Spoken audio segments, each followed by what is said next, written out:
Bueno, bienvenidos, gracias por conectarse.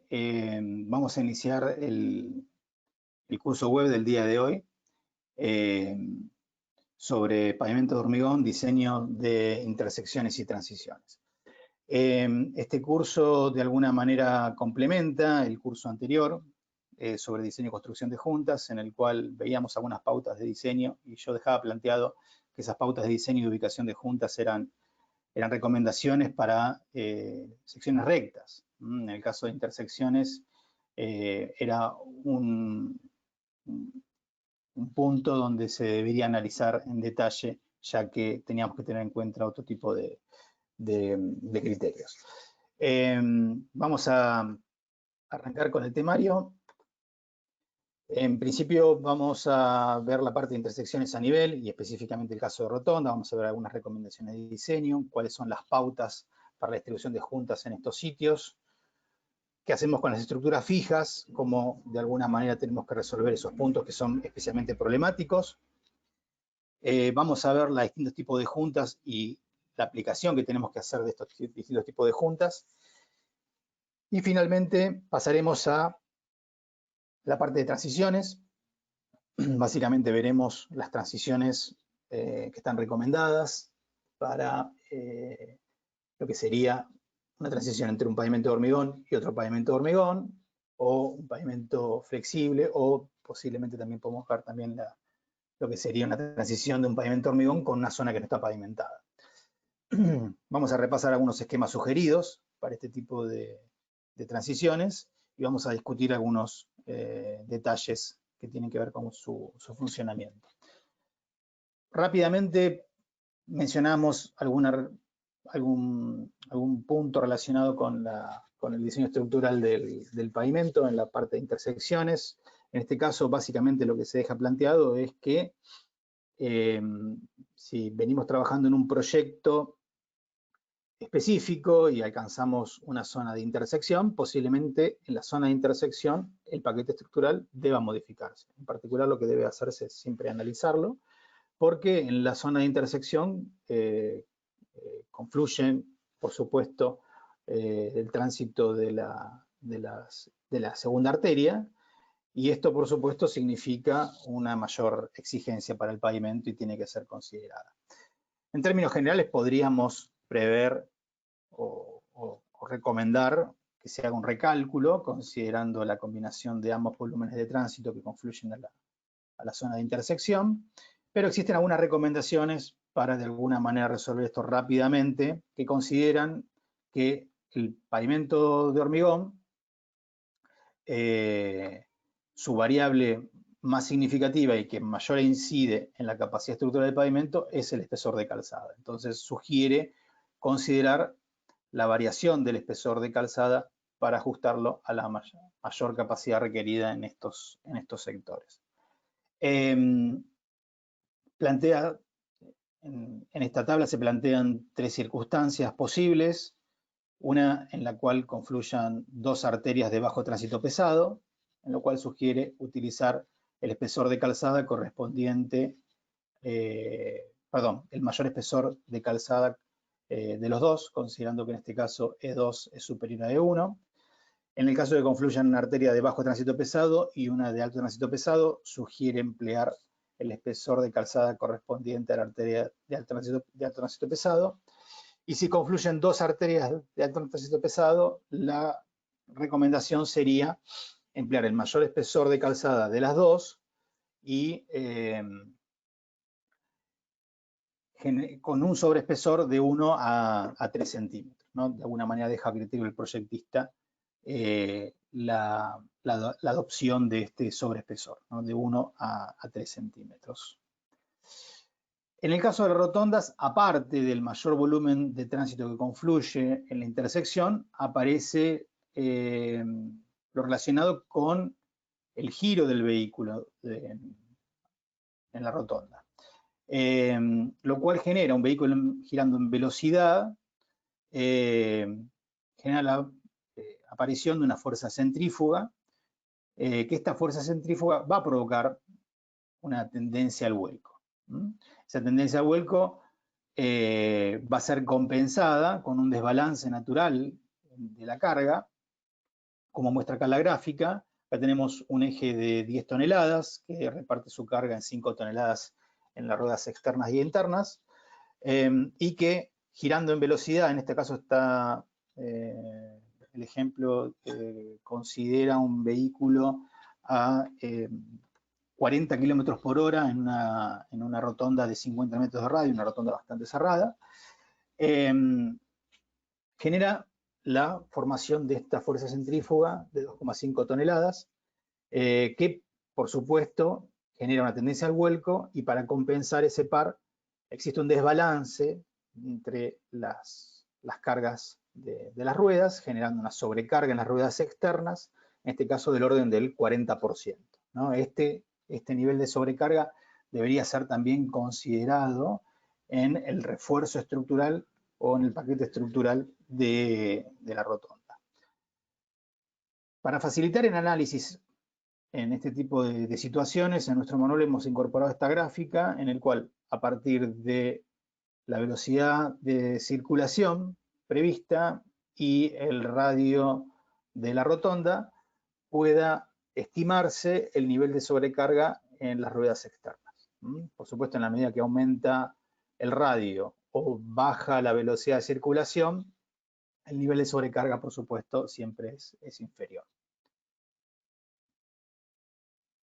Pero donde generalmente se presentan mayores dificultades es en la parte de disposición de juntas en intersecciones, ¿no? En general, la mayoría de los proyectistas, cuando tienen que estudiar este punto, bueno, es donde mayor dudas siempre aparecen.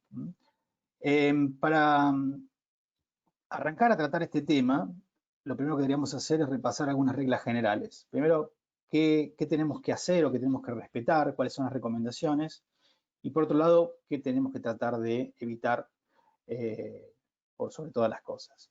¿En qué hacer? Bueno, respetar las separaciones máximas recomendadas. Esa fórmula que aparece ahí fue explicada ya con detenimiento en el curso sobre diseño y construcción de juntas. De alguna manera plantea una separación máxima teniendo en cuenta con el factor K el rigidez de la base, con el factor A el ajuste por la influencia del tipo de agregado y también el espesor de calzada. Tenemos que tratar de buscar losas lo más cuadradas posibles. En particular, se controla la relación entre el largo y el ancho y se recomienda que esta relación no supere el 1.25. Si hay pavimentos existentes, tenemos que de alguna manera tener en cuenta de hacer coincidir en algunos sitios nuestras juntas del nuevo pavimento con las del pavimento existente. Si hay estructuras fijas, tenemos que analizar en detalle. Posiblemente haya que hacer un replanteo de la ubicación de la junta o posiblemente hay otras alternativas que podemos llegar a considerar, después la vamos a ver. Colocar armadura distribuida o reforzar sectores que pueden llegar a ser especialmente problemáticos, losas con alta esbeltez, losas irregulares, losas que de alguna manera, luego de haber hecho la disposición de junta, entendemos que no cumplen de por sí todas las recomendaciones y podrían experimentar algún tipo de problema. Bueno, ese tipo de losas tienen que ser reforzadas con armadura. Y está planteada una cuantía mínima, que en general trabajamos con cuantías bastante superiores a eso.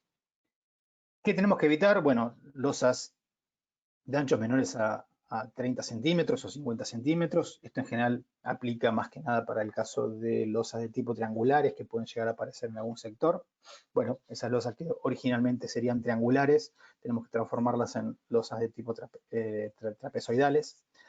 Evitar losas muy anchas, siempre menores a 4,5 metros o a la separación máxima que está sugerida en las recomendaciones. Evitar ángulos agudos, pues son propensos a fracturarse o a presentar fisuras. Siempre todas las juntas tienen que rematarse a 90 grados con los bordes y en los encuentros eso lo tengo que tener en cuenta.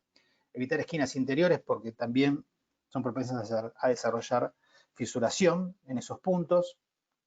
Tenemos que tratar de evitarlas y si no, reforzar esas esquinas porque posiblemente se formen fisuras ahí también. Evitar también formas irregulares, las losas tienen que ser tan cuadrada como sea posible. Y cuando vamos a disponer las juntas longitudinales, siempre tenemos que tratar de evitar su ubicación en zona de huellas, porque la ubicación en zona de huellas favorece la rotura de esquina en las losas de pavimento.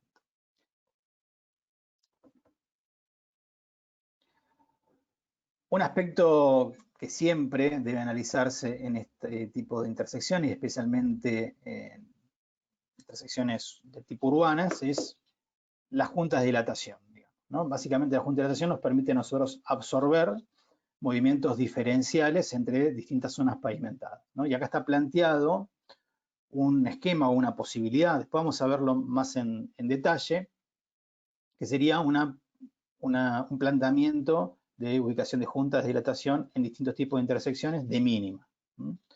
Esto, por supuesto, corresponde adoptarlo en función de la experiencia local en este tipo de pavimentos, pero en algunas condiciones se plantea la ubicación de juntas de dilatación no solamente en la vía que intercepta, sino también en la vía principal, generando que la intersección de alguna manera quede aislada.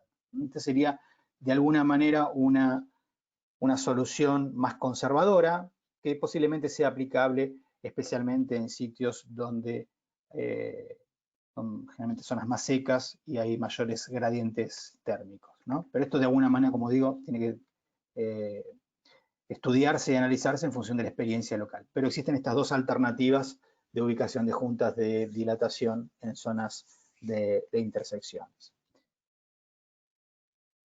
Vamos a plantear ahora un esquema de resolución de ubicación de juntas en intersecciones, que es lo que yo comento que es una de las cuestiones que más duda genera. El objetivo de este trabajo paso a paso que vamos a tener que ir siguiendo es que este esquema de avance nos permite resolver cualquier tipo de distribución de juntas. O sea, vamos a ver en este caso una intersección en particular que tiene su problemática, pero siguiendo este esquema, la solución es aplicable a cualquier tipo de intersección. El primer paso básicamente va a ser dibujar los bordes de calzada. Si está previsto la ubicación de cordones, también los dibujamos. Y en este caso también, si se va a ejecutar con una cuneta, también debería estar dibujada en este primer paso, ¿no? Acá ya vemos una primera solución. En esta solución está planteado un pavimento de hormigón con cordón cuneta. El segundo punto va a ser trazar algunas líneas auxiliares, son paralelas a los bordes. Estas líneas auxiliares se trazan en los sitios donde hay modificaciones del ancho de calzada. Donde vemos que hay cambio en el ancho de calzada, se trazan esas líneas auxiliares, que básicamente son de apoyo.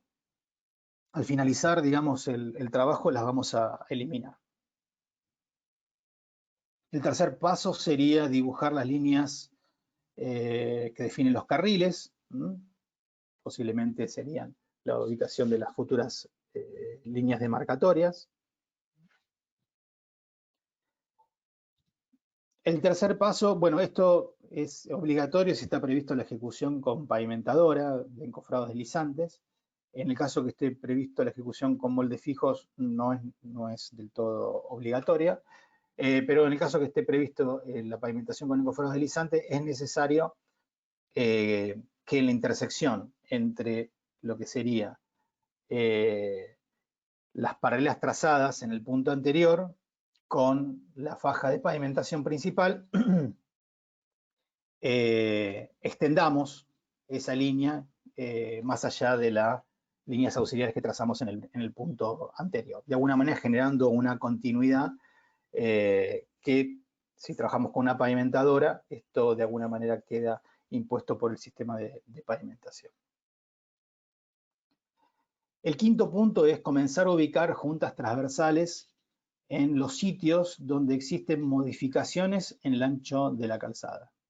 Ahí comenzamos a trazar las primeras juntas transversales. El sexto paso va a ser de esas juntas transversales hacia el exterior, hacia fuera de la intersección, vamos a ir ubicando nuevas juntas transversales también, respetando la máxima separación que nosotros tenemos establecida por diseño. En zonas donde, como esta, donde ya tenía trazadas dos juntas transversales, bueno, tomo la medida, por supuesto en este caso supera la máxima separación, entonces ubico una junta central y acá hago lo mismo. En la transversal también hago lo mismo, agrego las nuevas juntas transversales en función a las máximas separaciones sugeridas. En el punto 7 se extienden los bordes del pavimento, en este caso serían los bordes de la calzada, para definir lo que se conoce como la zona de intersección. Y ahí aparecen estas nuevas juntas. En el paso 8 voy a tomar la medida que existe entre la zona de la intersección y las juntas más cercanas para verificar si cumplen la máxima separación recomendada o no. En este caso se considera que cumple y en este también, y en este caso se consideró que no. Entonces se van a agregar nuevas juntas transversales ahí. Están agregadas. Prácticamente, como pueden ver, siguiendo estas recomendaciones, de a poquito fuimos resolviendo el sistema.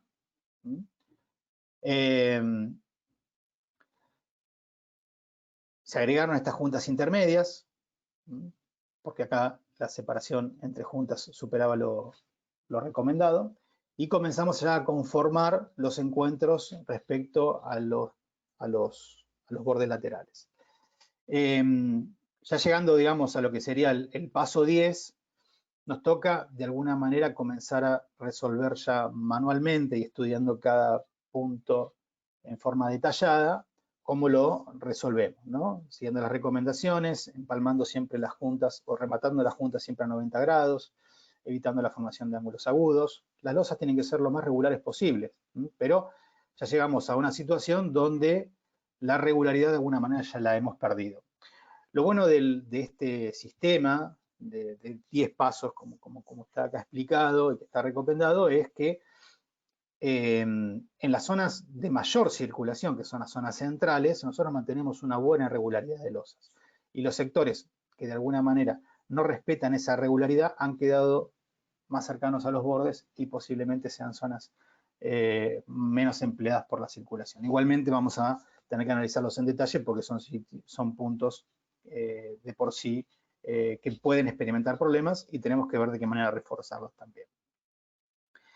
Luego de cumplido esta primera etapa, bueno, acá vemos lo que sería un análisis de detalle de cada punto, de cómo queda resuelto, ¿no? Y acá en particular podemos ver ya el dibujo del cordón cuneta y cómo quedaría resuelto en ese punto y en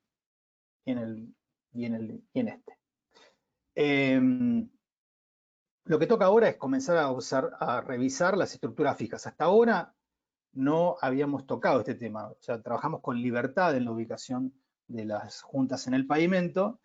Sin embargo, no podemos no podemos perder de vista este punto, ¿no? La estructura fija del pavimento básicamente son bocas de registro, sumideros, son tapas de inspección, cualquier elemento que corresponda, digamos, realmente a estructuras de tipos de obras sanitarias o de acceso, digamos, a otros servicios que, por supuesto, tienen una ubicación fija y tenemos que respetar. Entonces, ahora lo que tenemos que hacer nosotros es revisar este tipo de estructuras, ver cuáles son las soluciones posibles y si tenemos que hacer alguna adaptación a nuestro primer esquema o nuestra primera propuesta de diseño. Como pueden ver, para este tipo de estructuras fijas, que generalmente las encontramos mucho en zonas urbanas, está la alternativa de aislarla a través de una junta de aislación. Tenemos que aislarla porque nuestro pavimento va a experimentar movimientos y que esta estructura se va a mantener en posición, por eso se denomina estructura fija. Podemos hacerlo a través de alrededor de la estructura o, en algunos casos, lo que se implementa es un marco exterior rígido, que rigidiza el sector, lo refuerza y lo protege. y alrededor de este marco exterior es donde se ubica lo que sería la junta de aislación de esta estructura. Los marcos exteriores pueden llegar a ser cuadrados, romboidales, circulares, o semicirculares, como está marcado en este punto. Y también el caso de lo que serían los marcos exteriores rectangulares o cuadrados, tener en cuenta también la recomendación de, por un lado, redondear las esquinas, y por el otro también reforzar las esquinas, porque son sitios donde puede llegar a aparecer fisuras por concentración de tensiones. En particular, esta solución no es de las más recomendadas. En el caso que se emplee marco exterior cuadrado, como les decía, siempre tratar de redondear las esquinas y obligatorio coser y reforzar esas esquinas, porque pueden llegar a experimentar algún tipo de problemas. Esas juntas de aislación, como habíamos visto en el caso, en el curso anterior, si yo tengo circulación de vehículos sobre esos sitios, las juntas de aislación tienen que llevar un sobreespesor de hormigón de un 20%. En el caso que estas estructuras estén alejadas de la zona de circulación, este sobreespesor no sería necesario. En general, mi recomendación es que consideren una solución con marco exterior en todos los casos donde hay circulación de vehículos, y por supuesto realicen este sobreespesor de hormigón. El marco exterior deberá tener también el espesor, mejor dicho, tendrá que tener una sección espesada, equivalente, digamos, también a un mayoramiento de un 20% del espesor original. Bueno, de ese primer esquema de distribución de junta que teníamos, ahí incorporamos las estructuras fijas. Se hicieron algunos pequeños ajustes. En este caso se ajustó la posición de esta junta para hacerla coincidir con esta alcantarilla. Este desplazamiento de la junta podría llegar a sugerirme el desplazamiento de esta junta transversal levemente hacia la derecha también, para mantener las separaciones más uniformes. En este caso no lo hice, pero sería una alternativa que debería considerar. Acá se incorporó un marco exterior circular, y acá lo mismo, y acá un marco exterior cuadrado con la esquina redondeada, y por supuesto la incorporación de armadura de refuerzo en ese punto. Observen este caso particular donde accedía también una junta.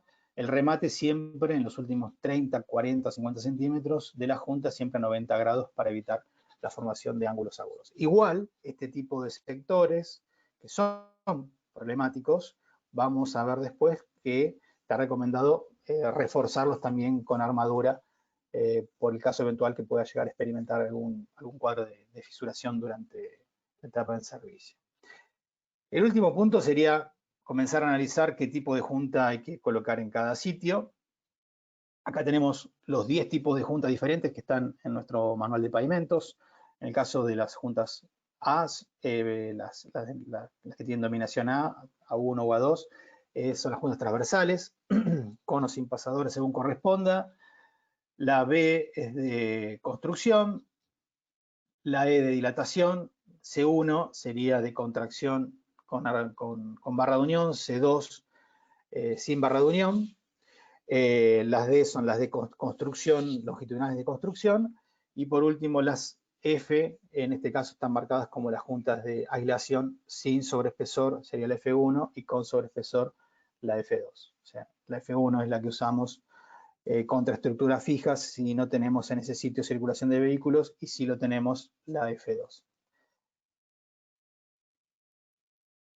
En particular, una de las cuestiones que volvemos a analizar acá es el tema de las juntas de dilatación, como quedó planteado en las primeras filminas, básicamente porque tenemos en esta intersección el trabajo de dos fajas que interceptan y que tienen movimientos diferentes, ¿no? El armado de esta faja es en el sentido longitudinal, todas estas juntas son transversales y llevan pasadores, y el armado de estas fajas es longitudinal en este sentido y llevan pasadores en estas juntas transversales. Entonces, de alguna manera los movimientos esperables entre las distintas fajas que se interceptan son diferentes y tienen que ser absorbidos obligatoriamente a través de una junta de dilatación o de aislación.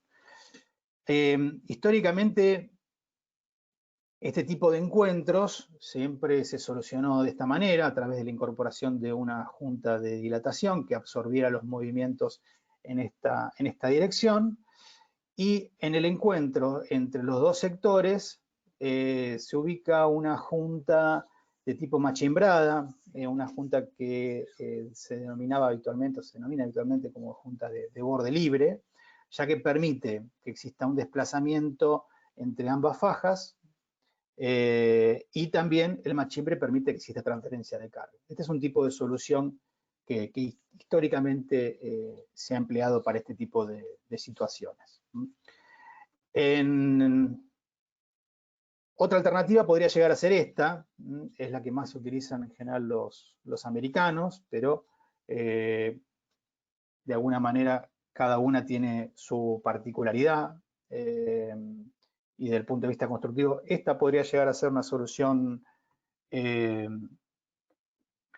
más práctica, que sería no utilizar una junta machembrada y directamente que en el empalme entre ambas fajas se ejecute lo que sería una junta de dilatación espesada, tipo F2, que la veíamos también como juntas de aislación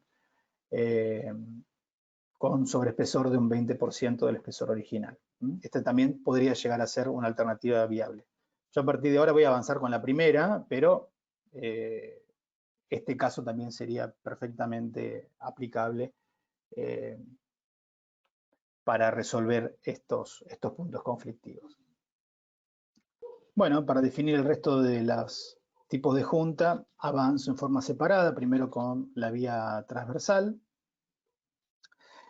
considerando este esquema de funcionamiento principal y, como yo planteaba en el caso anterior, dentro de las alternativas de solución, acá está elegida la junta de dilatación con la junta de borde libre, el resto las transversales son juntas transversales de contracción y las longitudinales de contracción, las cuales está planteado que todas lleven armadura, porque en este caso estoy hablando de 3 fajas. Hasta 3 fajas se pueden vincular totalmente con armadura. Por supuesto, también está marcado que la junta de cordón cunera tiene que ir con armadura. En el caso superior es lo mismo que explicaba para este sector de acá abajo. Después analizo lo que sería la vía principal con este esquema de funcionamiento. Ahí todas estas juntas van a ser juntas transversales de contracción. Aparecen marcadas lo que serían las juntas de aislación con los marcos exteriores correspondientes a cada una de las estructuras fijas que acá marqué, y la junta de aislación sin sobreespesor, que corresponde, digamos, para el caso de esta alcantarilla. En el caso de las juntas longitudinales tengo que tener en cuenta acá, por ejemplo, que tengo ya 4 fajas, que la junta longitudinal central no hay que anclarla, por lo cual queda marcada como una junta longitudinal de contracción sin barra de unión, ¿no? El resto, siempre las extremas, sí van ancladas porque constituyen lo que sería el confinamiento. Bueno, acá quedó planteado ya todo el esquema de distribución de juntas con los diferentes tipos, como veíamos en las feminas anteriores, y acá lo que se empezó a agregar, en este caso se hizo con un numeral, digamos, pero si el dibujo se realiza o el esquema se realiza con AutoCAD directamente, se puede hacer un hatch sobre las losas que presentan formas irregulares y deberían reforzarse porque eventualmente pueden llegar a experimentar algún tipo de problemas. Y ahí quedaría ya finalizado el trabajo. Ese tipo de resolución que veíamos hasta acá lo podemos aplicar en cualquier tipo de intersección. Y ahora lo vamos a ver en el caso específico de la rotonda. Lo vamos a ver rápidamente porque estamos de alguna manera repitiendo conceptos, pero dibujamos los bordes de calzada, dibujamos la línea de marcatorias que definen los carriles y ahí vamos a ubicar las primeras juntas longitudinales de cada pavimento. En los sectores donde existen cambios en ancho de calzada, donde se producen cambios abruptos en ancho de calzada, ahí colocamos las primeras juntas transversales. Luego, entre estos sectores, iremos incorporando las juntas transversales intermedias, considerando lo que serían las separaciones máximas que corresponde aplicar en cada caso. Acá se hizo lo mismo. Ahí se va formando, digamos, entre esas primeras juntas transversales lo que sería las juntas transversales complementarias. Luego voy a definir lo que sería la zona de intersección, extendiendo los bordes de las distintas arterias que interceptan. En este caso son las ramas que alcanzan la zona de la intersección. Ahí van a estar ubicadas nuevas juntas transversales. Luego, en cada zona de intersección tengo que resolverla en forma individual, como está marcado en este caso. Hago el análisis de las separaciones que quedaron entre las distintas zonas de intersección para verificar si cumplen las máximas separaciones recomendadas. Acá marcamos que en este sector y en este sector no lo cumplen, así que se agregan juntas transversales intermedias. Ya quedó prácticamente resuelto todo. Tengo que analizar específicamente esos puntos problemáticos, saber cómo están resueltos, si se pueden resolver de alguna manera mejor. Acá en este caso nos quedó una zona, un sector con una esbeltez realmente alta.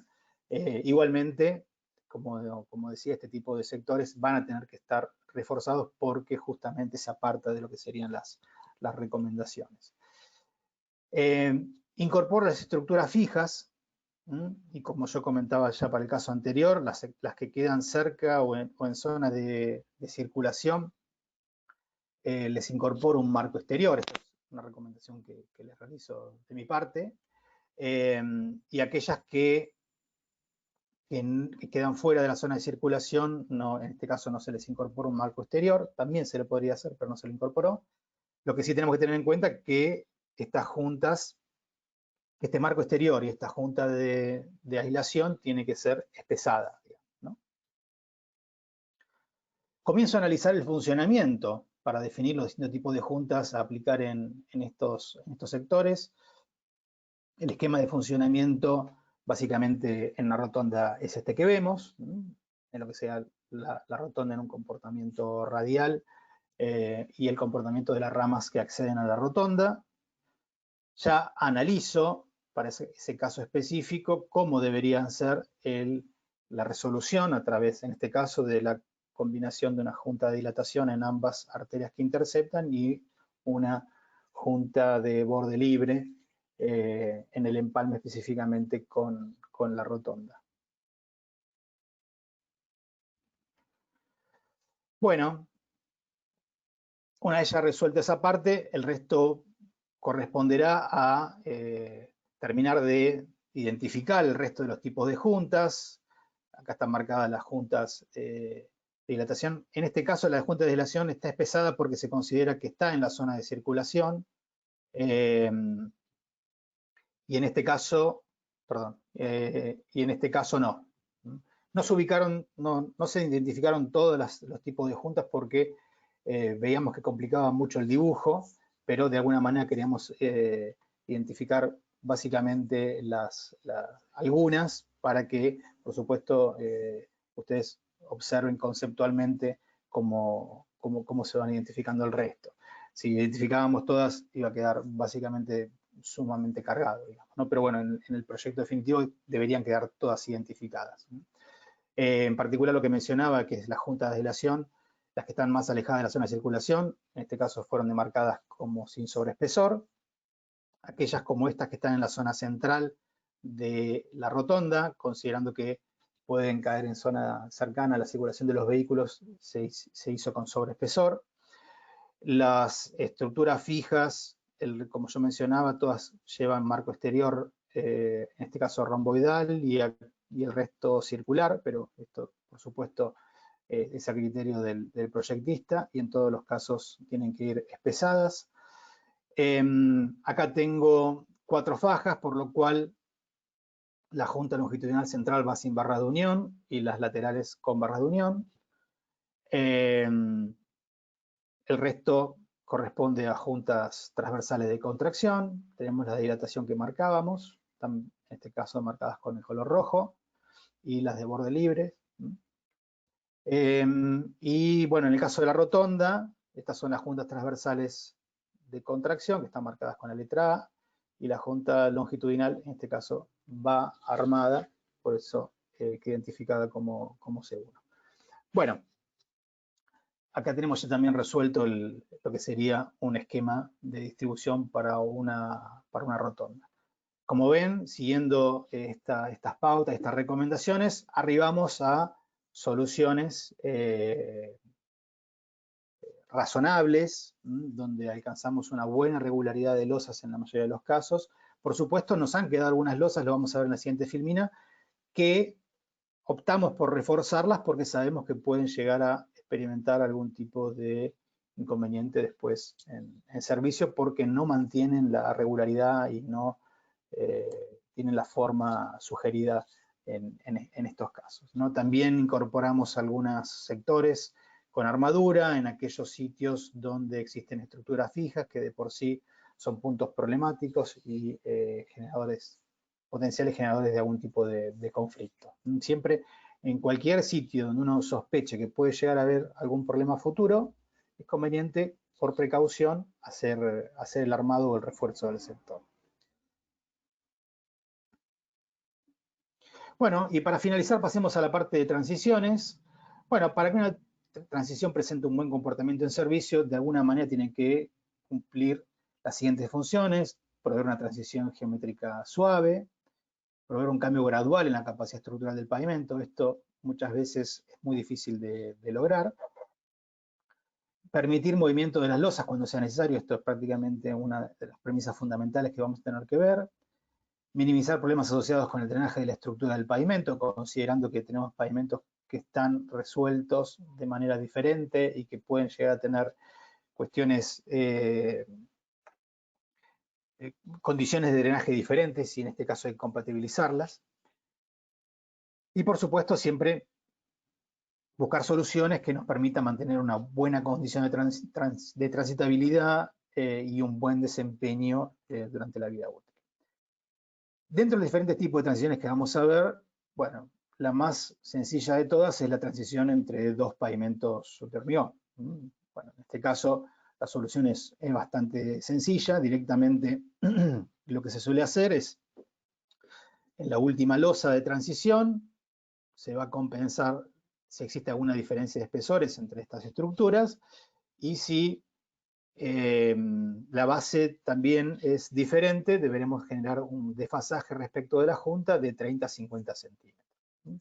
Así de sencillo se resuelve una transición entre dos pavimentos de hormigón. Pero bueno, estamos hablando de materiales que presentan, digamos, es un mismo material, y compatibilizar su funcionamiento, por supuesto, más allá de que estructuralmente la solución puede llegar a ser diferente desde el punto de vista de diseño, es una solución bastante sencilla de implementar. En el caso de transición con el pavimento flexible, ahí es donde generalmente aparecen las mayores dificultades. En particular hay dos problemas que tenemos que analizar en la unión entre un pavimento de hormigón y uno de concreto asfáltico. El primero de ellos es problemas asociados al cambio abrupto en la rigidez de las estructuras. Estamos pasando de un pavimento rígido a un pavimento flexible. La falta de transferencia de carga que tenemos en esta junta final del pavimento de hormigón también es un tema que tenemos que resolver.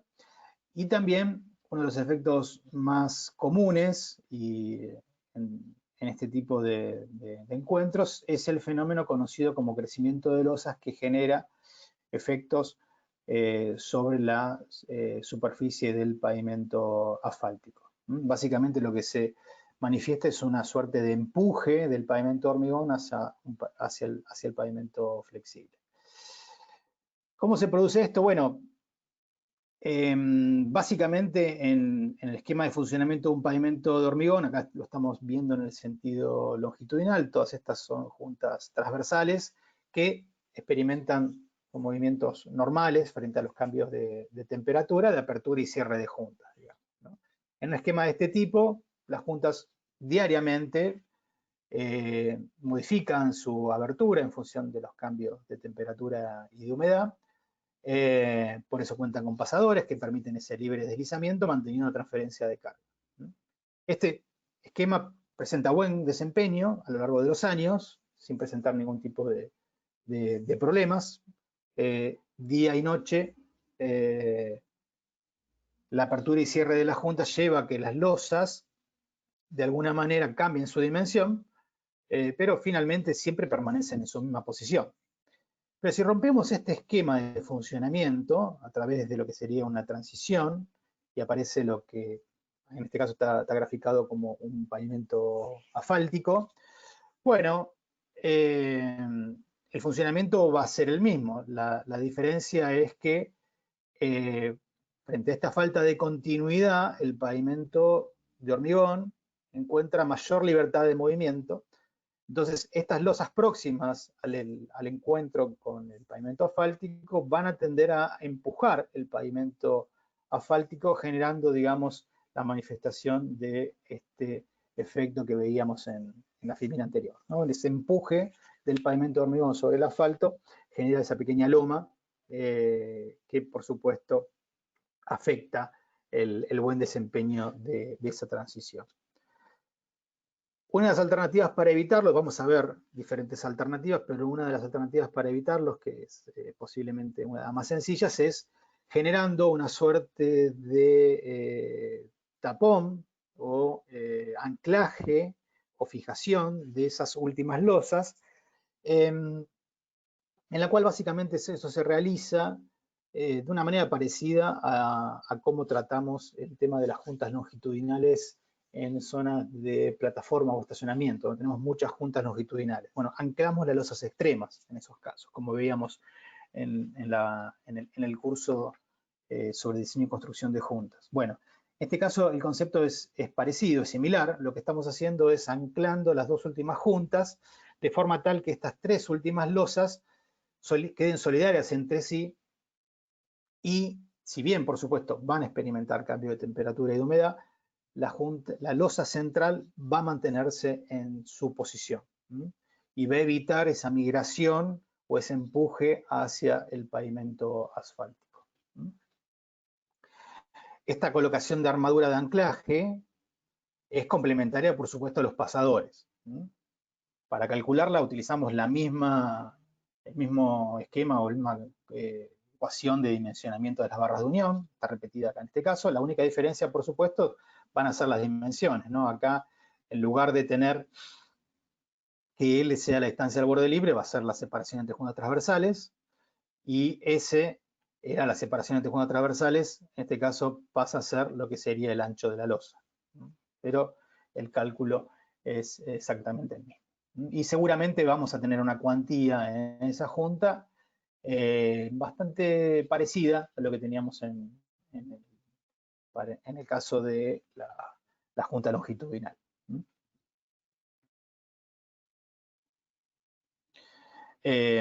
Por supuesto, las armaduras en este caso tienen que ir ubicadas entre sectores de pasadores. Acá lo que se haría es ubicaría una barra de unión adicional en uno de cada dos tramos entre pasadores, ¿no? Uno en uno sí, en uno no. Sería, digamos, con una separación del orden de los 60 centímetros. Eso sería suficiente para generar el anclaje de esa junta. Vamos a revisar algunos esquemas también para el caso de transiciones con pavimento flexible.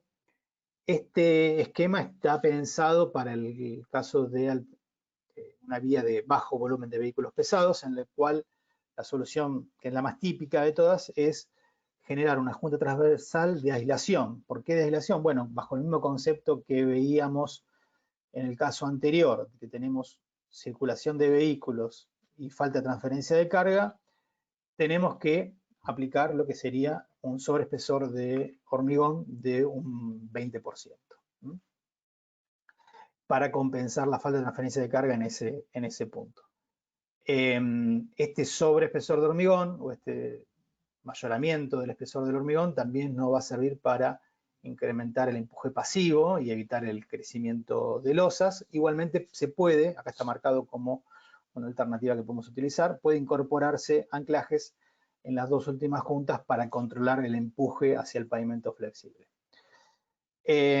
Considerando que los pavimentos flexibles pueden llegar a ser asfálticos o intertrabados, mencionamos también que esta solución también es apta para una intersección o una transición entre un pavimento de hormigón y un intertrabado. Un intertrabado básicamente lo que necesita es un buen confinamiento y el pavimento de hormigón se lo puede otorgar.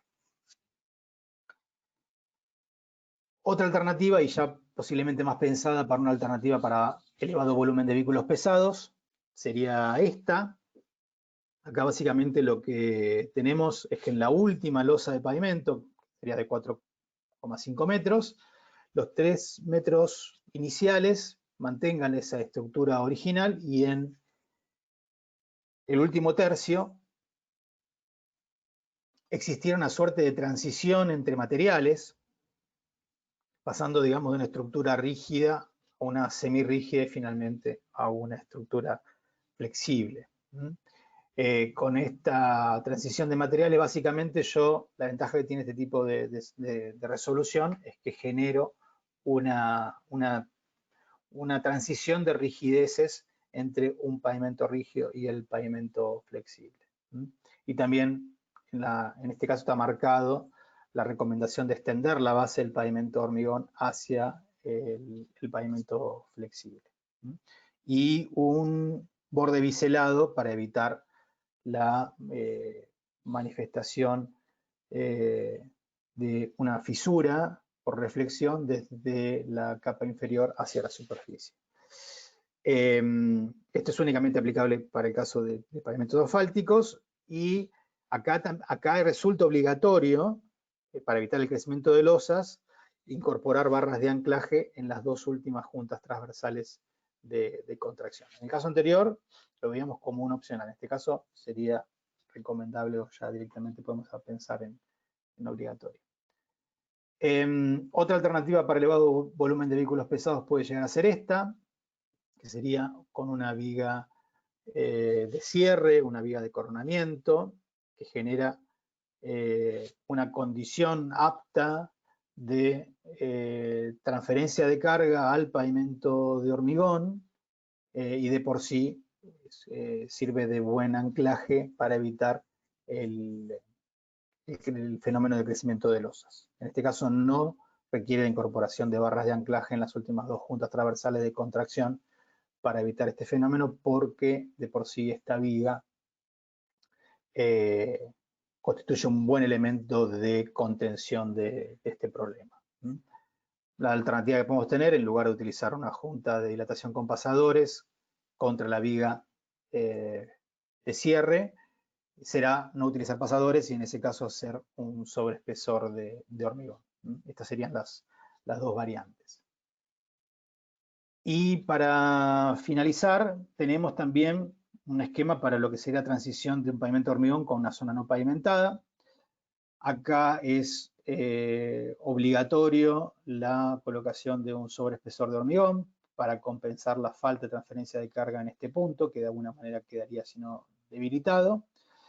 Y también es obligatorio o recomendable incorporar anclajes en las dos últimas juntas transversales para controlar el desplazamiento de las losas o el fenómeno de crecimiento de losas. Bueno, llegamos al final. Hemos repasado las pautas fundamentales para hacer un buen diseño de intersecciones y transiciones. Les agradezco que se hayan conectado y bueno, será entonces también hasta la próxima.